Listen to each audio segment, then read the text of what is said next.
Hello! எல்லாருக்கும் வணக்கம். நான் உங்க பாட்டுக்காரன். எல்லாரும் எப்படி இருக்கீங்க?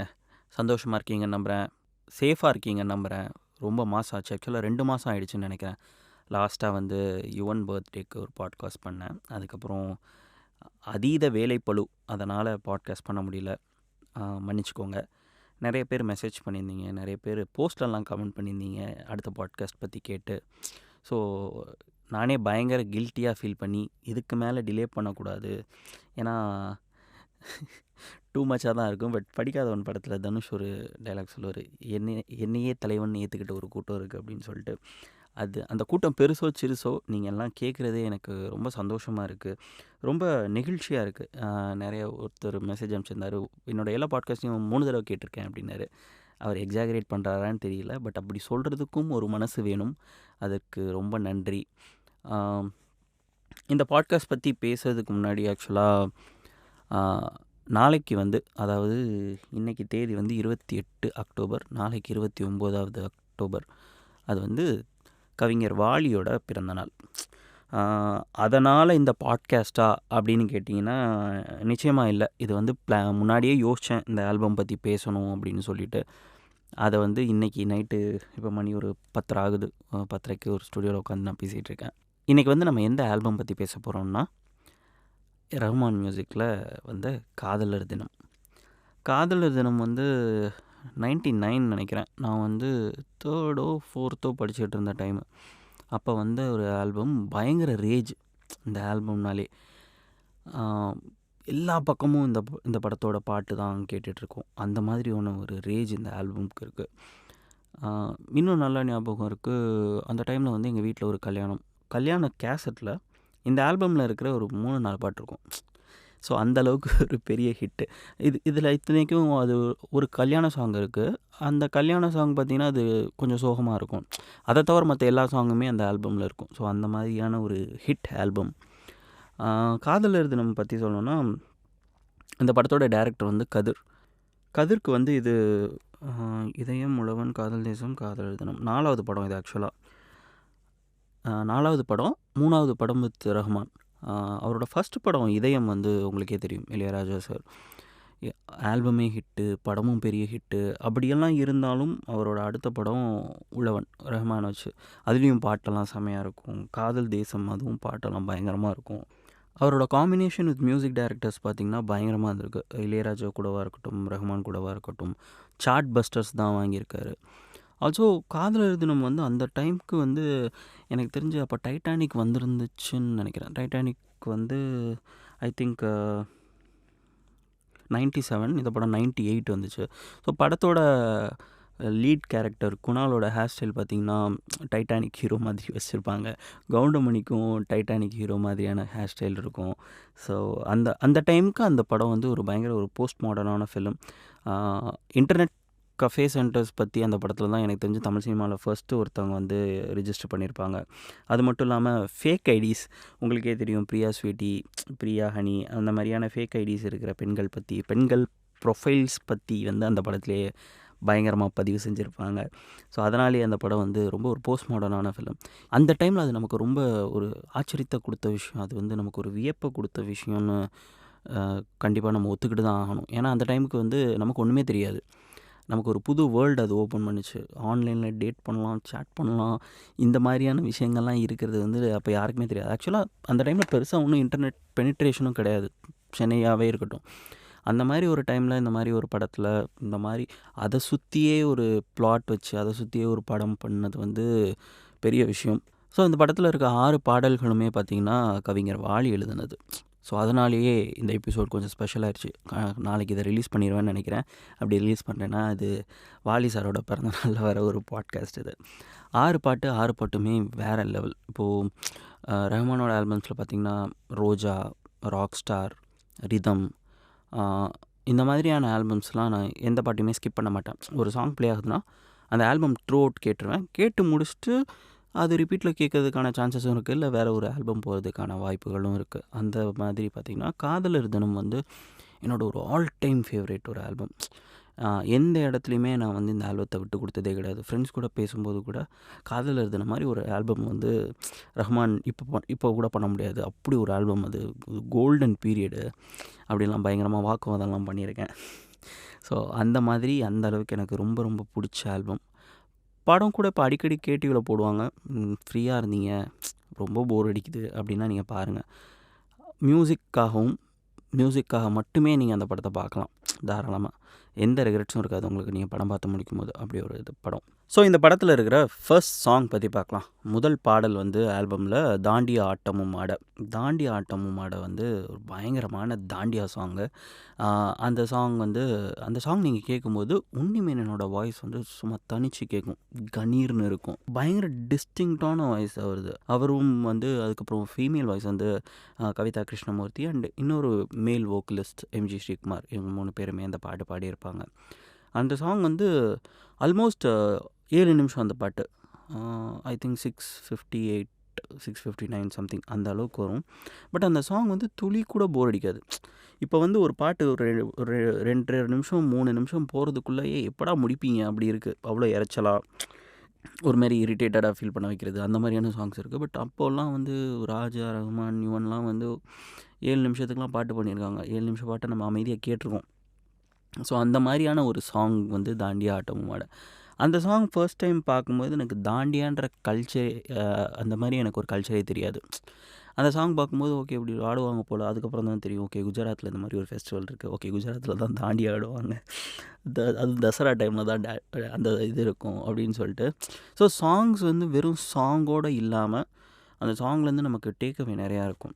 வாலி பயங்கரமாக எழுதியிருப்பார். தாண்டியா ஆட்டமும் ஆட தசரா கூட்டம் போட குஜராத் குமரிகளோடு காதலன் காதலியை தேட அப்படின்னு சொல்லிட்டு பயங்கரமாக எழுதி வச்சுருப்பார். அதில் வந்து எனக்கு ரொம்ப பிடிச்ச வரி பார்த்திங்கன்னா, சிறு காதல் நெஞ்சை நான் தரலாமா, உன் கணவனாக நான் வரலாமா அப்படின்னு சொல்லிட்டு. ஸோ ஹீரோவுக்காக பயங்கரமாக தூது போகிற மாதிரி ஒரு வரியை அப்படி போட்டு தள்ளியிருப்பார் வாலி. ரொம்ப ரொம்ப பிடிச்ச சாங் எனக்கு இது. ஆல்பமே ரொம்ப பிடிக்கும். பட் இந்த சாங் வந்து எக்ஸ்ட்ராவாக பிடிக்கும் அப்படின்னு சொல்லுவேன். பட் எல்லா பாட்டுக்குமே நான் இந்த டைலாகை ரிப்பீட் பண்ணுவேன். ஏன்னா this album is just wow. அந்த மாதிரி ஒரு ஆல்பம் கண்ணுக்குள்ளே ஊற்றி வச்சுக்கலாம். அந்த மாதிரியான ஒரு ஆல்பம் இது. இன்னொரு வரியும் இருக்குது. உள்ளம் என்ற ஒன்றை உன்னிடத்தில் தந்தேன், தந்த உள்ளம் பத்திரமாக தெரிந்து கொள்ள வந்தேன் அப்படின்னு சொல்லிட்டு ஃபீமேல் வாய்ஸில் இருக்கும். அதுக்கு மேல் வாய்ஸில் என்னை பற்றி நீதான் எண்ணியது தவறு, என்னை விட உந்தன் உள்ளம் என்னுடைய உயிர் அப்படின்னு சொல்லிட்டு அதை அப்படி ஒரு ஹையில் கொண்டு போய் நிறுத்திட்டு, இரு உயிர்கள் என்பதே கிடையாது, இதில் உனது எனது என பிரிவேது அப்படின்னு கேட்டிருப்பாங்க. அண்ட் அதுக்கப்புறம் ஒரு சின்ன எக்ஸ்ட்ராவாக ஒரு லீட் போயிட்டு, இந்த வார்த்தை மட்டுமே நிஜமானால் ஒரு ஜென்மம் போதும் உயிரேவா அன்பேவா அப்படின்னு சொல்லிட்டு எனக்கு ரொம்ப சர்ப்ரைசிங்காக இருக்கும் வாலியை பற்றி மட்டும் பேசும்போது. ஏன்னா அவர் வந்து எம்ஜிஆர் காலத்துலேருந்து எழுதிட்டுருக்காரு. டு பி வெரி ஹானஸ்ட், எனக்கு வாலியோட நிறைய சாங்ஸ் பற்றி தெரியாது. அவர் ஒரு 15,000 சாங்ஸ் 16,000 சாங்ஸ் எவ்வளோ எழுதியிருக்காரோ, அதில் வந்து எனக்கு அதிகபட்சம் ஒரு 1000 பாட்டு தான் தெரியும். 1000 பாட்டு தான் நான் கேட்டிருப்பேன். அந்த 1000 பாட்டு தான் வந்து அந்த 1000ல் ஒரு 100-150 பாட்டு தான் ஓகே இது வாலி எழுதுனதுன்னு எனக்கு தெரியும். அப்படி இருக்கும்போது அந்த சாங்லாம் பயங்கரமாக என்னன்னு சொல்கிறது, அவர் வயசுக்கு வந்து அந்த மெச்சூரிட்டியே இல்லாமல் தனக்குள்ளே இருக்கிற ஒரு இளமையை அப்படியே வச்சுட்டு இருந்தார்.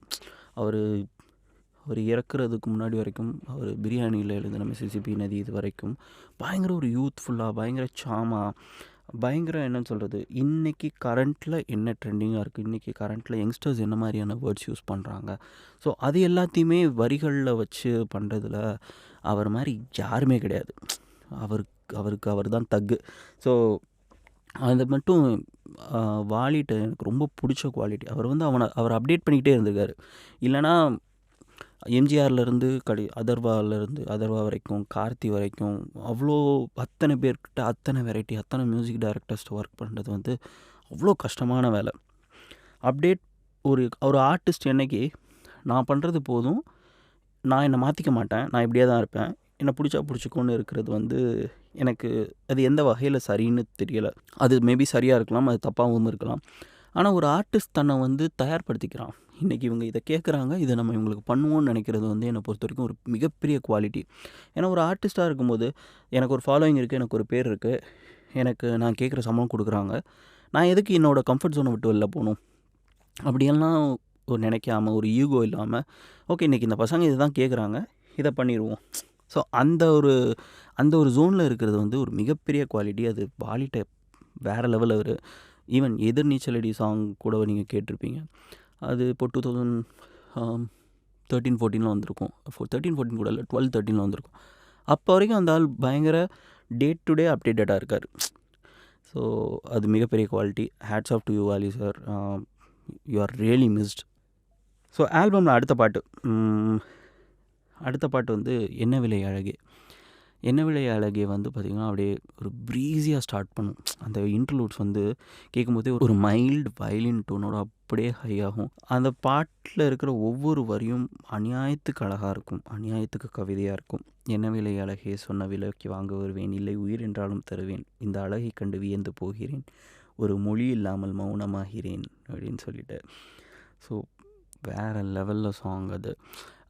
எனக்கு இன்னொரு விஷயம் பயங்கர ஆச்சரியமாக இருக்கிறது வந்து, பாடல்களை படமாக்குறதுக்கு டைரக்டர்ஸ், கொரியோகிராஃபர்ஸ், சினிமாட்டோகிராஃபர்ஸ் போட்ட எஃபர்ட் வந்து 90ஸ்லேயும் 2000ஸ்லேயும் எக்ஸ்ட்ராடினரி எஃபர்ட் போட்டிருப்பாங்க. இப்போல்லாம் சாங்ஸ் பார்க்கும்போது அதில் ஒரு பெரிய எஃபர்ட் போனதாகவே தெரிய மாட்டேங்குது. மேபி நிறைய மாண்டேஜஸ் இருக்கிறனால இருக்கலாம், நிறைய ஷார்ட்ஸ் கூட இருக்க மாட்டேங்குது. இந்த சாங் பார்த்திங்கன்னா அவ்வளோ அழகான லொக்கேஷன்ஸ், அவ்வளோ ரசித்து ஷூட் பண்ணியிருப்பாங்க. அந்த மாதிரி ஒரு ரசனை இப்போது கொஞ்சம் கம்மியாயிடுச்சோ அப்படின்னு தோண வைக்குது இப்போ வர விஷுவல்ஸ் எல்லாம் பார்க்கும்போது. ஸோ அந்த மாதிரி ஒரு சாங் இது. அதில் எனக்கு ரொம்ப பிடிச்ச வரி பார்த்திங்கன்னா, விரைவினில் வந்து கலந்திடு, விரல் பட மெல்ல கனிந்திடு, உடல் மட்டும் இங்கு கிடக்குது, உடன் வந்து நீயும் உயிர் கொடு, பல்லவன் சிற்பிகள் அன்று பண்ணிய சிற்பத்தில் ஒன்று, பெண்ணென வந்தது இன்று சிலையே, உந்தன் அழகுக்கில்லை ஈடு அப்படின்னு சொல்லி எழுதி வச்சுருப்பார். என்ன சொல்கிறது, நான் இந்த சாங்ஸை பற்றி பேசுறதை விட நீங்கள் ஒரு தடவை போய் கண்ணை மூடிட்டு இந்த ஃபுல் ஆல்பம் கேட்டிங்கன்னு வைங்களேன், நீங்கள் எனக்கு இந்த மாதிரி ஒரு பாட்காஸ்ட் ரெக்கார்ட் பண்ணி அனுப்புவீங்க. அந்த அளவுக்கு ஸ்டஃப்புள்ள ஒரு ஆல்பம் இது. ஸோ அடுத்த பாட்டு வந்து கோட். இந்த ஆல்பமில் கோட் எனக்கு ரொம்ப ஃபேவரட். எந்த அளவுக்குன்னா, எனக்கு ஒரு பழக்கம் இருக்குது, நான் பாடுவேன், பாட்டு ப்ளே ஆகும்போது பாடுவேன். மேல் வாய்ஸ் ஃபீமேல் வாய்ஸை வந்து மிமிக் பண்ணி பாடுவேன். நான் பயங்கரமாக மிமிக் பண்ணுற வாய்ஸஸ்லாம் பார்த்திங்கன்னா சாதனா சர்க்கம், ஸ்வர்ணலதா. அதில் பார்த்திங்கன்னா இந்த பாட்டில் வந்து ஸ்வர்ணலதா மாதிரி பாடி நிறைய இடத்துல பல்ப் வாங்கியிருக்கேன். என்னையே அறியாமல் நான் அப்படியே சாங்கோட பாடுவேன், எல்லோரும் சிரிச்சிருப்பாங்க. ஸோ காதல் எனும் தேர்வெழுதியோட எனக்கு அப்படி ஒரு மெமரி இருக்குது. காதல் எனும் தேர்வெழுதி பார்த்திங்கன்னா எஸ்பிபி அண்ட் ஸ்வர்ணலதா பாடினது, அஃப்கோர்ஸ் அகைன் வாலி. அந்த பாட்டும் ஆரம்பிக்கிறதுலேருந்து முடிகிற வரைக்கும் அத்தனையும் கவிதை, அத்தனையும் அழகு. காதல் எனும் தேர்வெழுதி காத்திருந்த மாணவன் நான், உன் எண்ணம் என்னும் ஏட்டில் என் எண்ணை பார்த்தபோது நானே என்னை நம்பவில்லை, எந்தன் கண்ணை நம்பவில்லை அப்படின்னு எழுதி வச்சுருப்பாங்க. ஆனால் எனக்கு இந்த பாட்டில் ரொம்ப பிடிச்ச வரி, அதாவது சில வரி அப்படி கட்டி பிடிச்சிக்கலான்னு தோணும்ல, அந்த மாதிரி வரி வந்து சூப்பராக இருக்கும். இது கண்ணங்களா இல்லை தென்னங்கல்லா அப்படின்னு எழுதி வச்சுருப்பார் வாலி. இது கண்ணந்தானா இல்லை தென்னங்கள் சொல்லுவாங்க இல்லையா, எப்படி பனங்கல் மாதிரி தென்னை மரத்துலேருந்து எடுக்கிறது தென்னங்கள். இது உன் கண்ணந்தானா இல்லை தென்னங்கல்லா அப்படின்னு போதை ஏற்றுது அப்படின்னு சொல்கிற வர மாதிரி எழுதியிருப்பார். அது ரொம்ப அழகாக இருக்கும். ஆல்சோ இன்னும் அதுக்கு கண்டினியூஸாக அடுத்த வரி, இங்கு நான் இருந்தேன் வெறும் மெய்யெழுத்தாக, நீ வந்து சேர்ந்தாய் உயிரெழுத்தாக அப்படின்னு சொல்லிட்டு, நான் வெறும் ஒரு எழுத்தாக இருக்கிறேன், நீ வந்தனால தான் நான் உயிரெழுத்தானேன் அப்படின்னு சொல்லியிருப்பாங்க. ஸோ வேறு லெவல் சாங்கு. ஆல்சோ அதில் எஸ்பிபி பாடின விதமும், ஆனந்தமே இனிவன் உயிர் போனாலும்னு பாடியிருப்பார். அந்த மாதிரி நியூசன்ஸ்லாம் இப்போது யாருமே பண்ணுறதில்ல. ஆக்சுவலாக நீங்கள் பாட்டு கேளுங்களேன், 90s அண்ட் 2000 வந்து golden period for Tamil film music. அதை வந்து யாராலையும் மறுப்பு தெரிவிக்க முடியாது. அப்படி மறுப்பு தெரிவிக்கிறாங்கன்னா அவங்களுக்கு நல்ல டேஸ்ட் இல்லை. நீங்கள் அவங்கள அன்ஃப்ரெண்ட் பண்ணிடுங்க, இல்லை பிளாக் பண்ணிடுங்க. அந்த மாதிரி ஒருத்தவங்க வந்து உங்கள் லைஃப்பில் தேவையே கிடையாது. ஓகேவா? அடுத்த சாங் பார்த்திங்கன்னா, அந்த படத்தில் இருக்கிற ஒரு கல்யாண பாடல், நினச்சபடி. அகெயின் அந்த பாட்டு வந்து ஸ்ரீனிவாஸ், கங்கா, எம்ஜி ஸ்ரீகுமார் அண்ட் காஞ்சனா அவங்க பாடின பாட்டு. இந்த சாங்லேயும் ஒரு வேறு லெவல் விஷயம் என்னென்னா, அந்த பாட்டு ஆல்மோஸ்ட் ஒரு 7.25 நிமிஷம், 7.45 46 வரும். ஆனால் துளி அளவு உங்களுக்கு போர் அடிக்காது. அத்தனை இன்டர்லூட்ஸ் இருக்கும். அத்தனை ரிதம் சேஞ்சு. அவ்வளோ ரிச்சா இருக்கும் சாங்கு. வயலின்ஸ் அது இதுன்னு. நிஜமாவே அந்த சாங் வந்து அந்த சாங் பண்ணுறதே ஒரு கல்யாண வேலையா தான் இருந்திருக்கும். அவ்வளோ வேலை இருந்திருக்கும்னு நினைக்கிறேன் ரஹ்மானுக்கு. வேறு லெவலில் இருந்திருக்கும். அந்த சாங் வந்து ஈவன் தோ அது ஒரு கல்யாணத்தில் ப்ளேஸ் பண்ணாலும் அதில் ஒரு ஒ- ஒரு ஸ்லைட்டான ஒரு சோகமான ஒரு லைனு. அதனால தான் இந்த பாட்டை வந்து பெருசாக ஒன்றும் அந்த கல்யாண கேசட்லாம் போட்டிருக்க மாட்டாங்க. மற்ற எல்லா பாட்டுமே இருந்திருக்கும். அந்த பாட்டு இருக்காது. எஸ்பெஷலி என்ன விலை அழகே, காதல் எனும் தேர்வு எழுதி, அந்த 2 பாட்டும் இல்லாத கல்யாண கேசட் வந்து அந்த டைமில் வந்து நடந்த எந்த கல்யாண கேசட்லேயும் அந்த 2 பாடலுமே இல்லாமல் இருந்ததே கிடையாது. அந்த அளவுக்கு ஒரு ஹிட் அடித்த ஒரு ஆல்பமில் ஒரு கல்யாண சாங்கை வந்து அவாய்ட் பண்ணியிருப்பாங்க. பிகாஸ் அதில் இருக்கிற ஒரு ஸ்லைட்டான சேட் டோனுக்காக. ஆனால் அந்த பாட்டுமே வந்து சோகம் இருந்தாலும் அந்த பாட்டை ரஹ்மான் கன்ஸ்ட்ரக்ட் பண்ண விதம் பார்த்திங்கன்னா ஃபேபுலஸ். என்னன்னு சொல்கிறது, ஒரு ஒரு நான் முன்னாடியே சொன்ன மாதிரி ஒரு கதையை ஒரு கம்போசர் உள்வாங்கி, ஒரு லிரிசிஸ்ட் உள்வாங்கி, அந்த கதையை புரிஞ்சுக்கிட்டு அந்த லிரிசிஸ்ட் எழுதுகிற வரிக்கு அந்த கம்போசர் மியூசிக் அரேஞ்ச் பண்ணி அதை அப்படி கன்ஸ்ட்ரக்ட் பண்ணி கொண்டு வர்றான்னா அந்த மாதிரி ஒரு சாங்லாம் வாய்ப்பே இல்லை. இப்போ நம்ம ரொம்ப ஃபாஸ்ட் பேஸ்ட் ஆகிட்டோம். சும்மா ஒரு ரேண்டமாக ஒரு சுச்சுவேஷன் சொல்லிட்டு எனக்கு இந்த மாதிரி ஒரு சாங் வேணும்னு சொல்லிட்டு போயிடுறாங்களோ என்னவோ. அந்த மாதிரி சாங்கில் ஒரு டீட்டெயிலிங்கு, சாங்கில் ஒரு ஸ்டோரி டெல்லிங்கே இல்லாமல் போயிடுச்சு. சாங்ஸ் ரொம்ப ஈஸி கன்சம்ஷனாக, சாங்ஸ் உடனே ஹிட் ஆகணும், நாளை கழித்து வேறு ஒரு பாட்டு வரும், அதுக்கு போயிடுவாங்க. ஸோ அந்த மாதிரி தான் இருக்கே தவிர கதையை முன்னாடி எடுத்துகிட்டு போகிற மாதிரி பாட்டு வந்து கடைசியாக எனக்கு தெரிஞ்சு நீதான் என் பொண்ணு சொந்தமில் இருந்துச்சு. வேறு எனக்கு டக்குன்னு ஸ்ட்ரைக் ஆகலை. மேபி இருந்துச்சுன்னா நீங்கள் சொல்லுங்கள். கதையை முன்னாடி எடுத்துகிட்டு போகிற மாதிரி பாடல்கள் வந்து ரொம்ப கம்மியாயிடுச்சு. அது வந்து ரொம்ப சோகத்துக்குரிய விஷயம். நினச்சபடிலையும் பார்த்திங்கன்னா கதையை முன்னாடி எடுத்துகிட்டு போகும். அந்த கேரக்டர்ஸோட சோலை அந்த பாட்டு சொல்லும். கேரக்டர்ஸ் ஃபீல் பண்ணுறத அந்த பாட்டு அப்படியே கன்வே பண்ணும்.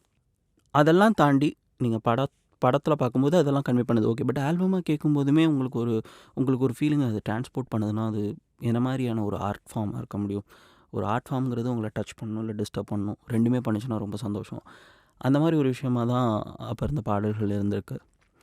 ஸோ அடுத்த பாட்டு வந்து வாலி ஏன் வாலிப கவிஞராக இருப்பார் அப்படிங்கிறதுக்கு சின்ன சாம்பிள். ஓ மரியா பயங்கரமாக ஒரு ஹெப்பான ஒரு யோவான சாங் அது. தேவன், யுகேந்திரன் அண்ட் ஃபெபி பாடினது. அண்ட் அகெயின் இந்த பாட்டும் ஒரு 6 நிமிஷம்னு நினைக்கிறேன். அந்த பாடலோட வரிகளும் ரொம்ப யங்காக யூத்ஃபுல்லாக இருக்கும். எஸ்பெஷலி ஃபஸ்ட் லைனே அப்படி தான் ஸ்டார்ட் ஆகும், பயங்கர யோவா. ஓ மரியா, ஃப்ரூட் செரியா, நீ வாரியா, இமெயில் லவ் லெட்டர் தரியா அப்படின்னு. கடலுக்கு ஃபிஷ்ஷிங் நெட்டு, காதலுக்கு இன்டர்நெட்டு, தேசம் விட்டு தேசம் வீசும் காதல் வலை அப்படின்னு சொல்லிட்டு எழுதியிருப்பார். இன்டர்நெட்டை வந்து அப்போ இருக்கிற யங்ஸ்டர்ஸ் எப்படி பாவிச்சிருப்பாங்க, எப்படி யோசிச்சிருப்பாங்க, எப்படி அது இருந்திருக்கும். மேபி நான் இப்போ ஒரு டீனேஜராக இல்லை, நான் ஸ்கூல் போகிற ஒரு சின்ன பையனாக இருந்தேன். ஸோ அதனால் எனக்கு அதை பற்றி எக்ஸாக்டாக தெரியல. இருந்தாலும் இன்டர்நெட்டுன்ற ஒரு டேர்ம் அந்த டைமில் இணையதளம், வலை, அந்த மாதிரி டேர்ம்ஸ் எல்லாம் வச்சு யூஸ் பண்ணுறதுனால அதாச்சே பயங்கரமாக ப்ளே பண்ணியிருப்பார்.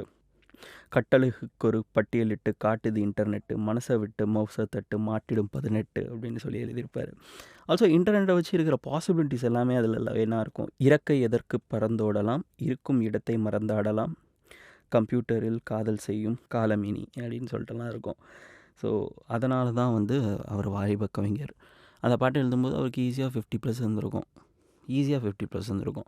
அப்படி இருக்கும்போதும் அன்றைக்கி இருக்கிற யங்ஸ்டர்ஸ்க்கு என்ன பிடிச்சிருக்கு, என்ன வெளியில் போயிட்டுருக்கு, என்ன மாதிரியான விஷயத்த பசங்கள்லாம் கன்சியூம் பண்ணுறாங்க, அதெல்லாம் தெரியாமல் ஒரு மனுஷனால் அந்த பாட்டை எழுதியிருக்கவே முடியாது. ஸோ அதனால தான் அந்த வாலி. இனிய பிறந்தநாள் திரு வாலி அவர்களே. உங்கள் இன்மையை வந்து ரொம்பவே வெறுக்கிறேன் நான்.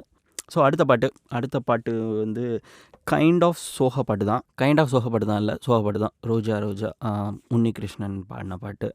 அகெயின் வாலி, ரஹ்மான் சொல்லவே வேணாம். இந்த ஆல்பம்லேயே வந்து எனக்கு கொஞ்சம் கம்மியாக பிடிச்ச பாட்டு வந்து இந்த பாட்டு தான். எதனாலன்னு கேட்டிங்கன்னா, ஒரு விதமான வழி இந்த பாட்டு ஃபுல்லாக இருக்கும். அது ஒரு டைமில் ஒரு ஃபேஸ் ஆஃப் லைஃப்பில் அது எனக்கு பிடிச்சிருந்துச்சு. பட் இப்போது வந்து அவ்வளோவா ஐம் நாட் கீன் அதில் கூட. ஆனால் வரிகளாக இருக்கட்டும், பாட்டின விதமாக இருக்கட்டும், அந்த பாட்டு கொஞ்சம் கம்மியாக தான் பிடிக்குன்றதுக்காக அந்த பாட்டு தப்பான பாட்டு கிடையாது. ரொம்ப நல்ல பாட்டு. ரொம்ப ரொம்ப நல்ல பாட்டு. இருந்தாலும் மேபி இப்போ நம்ம இருக்கிற சிச்சுவேஷன், இப்போ நம்ம லைஃப்பில் இருக்கிற வந்த மாற்றங்கள், இதனாலேயே வந்து கொஞ்சம் ஒரு ஒரு ஸ்டெப்பு அந்த பாட்டு இறங்கிடுச்சுன்னு தான் சொல்லணும். வரிகள் பற்றி சொல்லவே வேணாம். விளாண்டிருப்பார் நம்மால். நிலத்தினில் உன் நிழல்வில்லை ஏங்குவேன், நிழல் விழுந்தால் மணலையும் மடியினில் தாங்குவேன், உடையனை எடுத்து என்னை உடுத்து நூலாடி கொடிமலர் இடையினை உறுத்தும் ரோஜா அப்படின்னு அதை பாடின விதம் இருக்குது. உடையனை எடுத்து என்னை உடுத்து நூலாடி கொடிமலர் இடையினை உறுத்தும் ரோஜா அப்படி பாடியிருப்பார். உன்னிகிருஷ்ணன் அவர்கள் வந்து பாடின எல்லா பாட்டுலேயுமே வந்து அவரோட 200% கொடுத்துருப்பாரு. நிறைய பாட்டு, அது சென்யோரிட்டா, எக்கச்சக்கம் சொல்லவே வேணாம், சொல்லிக்கிட்டே போகலாம். அவ்வளோ பாடல்கள் இருக்குது. எல்லா பாட்டுலேயும் அவரோட சிக்னேச்சரை வச்சு ஒரு 200% ஒரு ஒரு ப்ரீஸியான ஒரு வாய்ஸ் வருது. ஏன்னா மேல் வாய்ஸ்லாம் இப்போ பார்த்திங்கன்னா இந்த ஆல்பம்லேயே உன்னிமேனன் வாய்ஸ் இருக்குது, பயங்கர பேஸியான வாய்ஸ். எஸ்பிபி சார் வாய்ஸ் இருக்குது, அதுவும் பயங்கர பேஸியான வாய்ஸு. தேவன் ஏகாம்பரம், யுகேந்திரன்லாம் அந்த ஆல்பமில் வந்து கொஞ்சம் கொஞ்சம் ஒரு யூத் ஃப்ளேவர் ஆட் பண்ணுறதுக்கான ஒரு வாய்ஸஸாக இருக்கும்போது இவரோட வாய்ஸ் வந்து ரொம்ப ப்ரீஸியாக இருக்கும். கேட்குறதுக்கே ரொம்ப இதமாக, நம்மளை ரொம்ப லைட்டாக ஃபீல் பண்ண வைக்கிற மாதிரியான வாய்ஸ் தான் வருது. ஆனால் அவர் இந்த பாட்டை வந்து பயங்கர ஹெவி டெக்ஸ்சரில் கொண்டு போயிருப்பார். இந்த பாட்டை வேறு யார் பாடினாலும் எனக்கு அந்த ஹெவினஸ் வருமானு எனக்கு தெரியலை. ஸோ அந்த மாதிரியான ஒரு ஃப்ளேவரை உன்னிகிருஷ்ணன் ஆட் பண்ணியிருப்பார். அவ்வளோதான் மக்களே, காதலர் தினம் ஆல்பம் பற்றி சொல்லணும்னு நினச்சேன். ஏன் சொல்லணும்னு நினச்சேன்னா, ரஹ்மான் பற்றி பேசும்போது எல்லாரும் அவரோட காம்பினேஷன் வித் மணிரத்னம் பேசுவாங்க, எல்லாரும் அவரோட காம்பினேஷன் வித் ஷங்கர் பேசுவாங்க. பட் எனக்கு என்னவோ அவரோட காம்பினேஷன் வித் கதிர் வந்து நிறைய பேர் அதை பெருசாக அப்ரிஷியேட் பண்ணலையோன்னு தோணுச்சு. I think we should appreciate it. ஏன்னா உழவனாக இருக்கட்டும், காதல் தேசமாக இருக்கட்டும், காதலர் தினமாக இருக்கட்டும், காதல் வைரஸாக இருக்கட்டும், ஆல்பம் வைஸ் வந்து ரஹ்மான்கிட்ட பெஸ்ட் வாங்கியிருப்பார். ரஹ்மானுமே ஒரு ஒரு வேறு லெவல் ட்ரான்ஸில் தான் கதிர் கூட ட்ராவல் பண்ணிட்டுருக்காருன்னு நினைக்கிறேன். இல்லைனா இந்த மாதிரியான பாடல்கள்லாம் வாங்கவே முடியாது. அண்டு கதிர் சார் இன்னும் சீக்கிரமே ஒரு படம் பண்ண போகிறாருன்னு கேள்விப்பட்டேன். அந்த படத்துக்காகங்கிறத விட அந்த ஆல்பம்காக நான் ரொம்ப ஈகராக வெயிட் பண்ணிட்டுருக்கேன். ஒரு வின்டேஜ், ஒரு 90s ரஹ்மான் அந்த ஃப்ளேவரில் ஒரு ஆல்பம் வந்துச்சுன்னா நத்திங் லைக் இட். ஸோ அவ்வளோதான் மக்களே, இன்னொரு பாட்காஸ்ட்டில் சீக்கிரமே நான் உங்களை சந்திக்கிறேன். இந்த தடவை ஏமாற்ற மாட்டேன், நிச்சயம் சீக்கிரமே நான் உங்களை சந்திக்கிறேன். அது வரைக்கும் உங்களிடமிருந்து விடைபெறுவது உங்கள் பாட்டுக்காரன். சேஃபாக இருங்க, நிறைய பாட்டு கேளுங்க, சந்தோஷமாக இருங்க. நன்றி.